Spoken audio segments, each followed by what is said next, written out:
4 years ago, the Boy Scout troop and I went to Colorado for a summer camp out. We had a full action-packed schedule with new things to do every day. It was about a 12-hour trip from here to where we were supposed to set up camp. Once we got there, we were all ready to crash, but you know what they say, no rest for the weary. As we set up our tents, we realized Colorado is very different from West Texas. Not just because there were mountains everywhere, but also because the air was paper. It was thin and hard to breathe. We got used to it after a while, and the next morning we went to the rafting outpost. We met our guides, and they gave us an overview of the trip ahead. The first day we would be rafting Class 1 and 2 rapids. They explained to us the way rapids were classified. Class 1 is like sitting in your bathtub. Class 5 is like sitting in your bathtub, going over the falls, snipers in the bushes, hair's on fire, and you're not going to make it. After that, they reassured us that we wouldn't be doing anything too extreme, just Class 4 rapids, when we reached the gorge.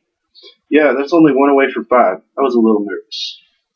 So we set off in the rafts and quickly got the hang of it, turning left, turning right, going forward, and doing a maneuver called the high side, which basically was a last resort to keep the boat from flipping over. Towards the end of the day, we paddled out a raft into a small cove and set up camp. The land was paradise, dry and safe. We woke up early the next morning, sunburnt and still worn out from the day before. But no one paid attention to that. We were all too excited because today we were rafting the gorge. As we paddled out, our guide said it would take about 15 minutes to get to the gorge, and if we had any last-minute questions, that we should ask now. After a moment of silence, the guide said, "Okay, if there isn't any questions, I guess that means you're ready."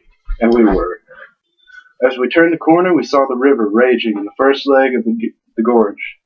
We started paddling harder and harder so we could go faster. The guide said the faster you paddled, the more control over the boat he would have. As we turned the second corner, we were heading straight for a wall. I lost my nerve and leaned in towards the middle of the boat to avoid hitting the wall, trying to avoid being thrown out. I single-handedly caused us to run into the wall. Bang, the raft went, and I fell into the water with a plop. The water was ice. My friends quickly pulled me out of the water, and we finished up the last leg of the gorge strong as the mountains themselves. By believing in myself and not being afraid of being hurt, I made a great addition to our raft.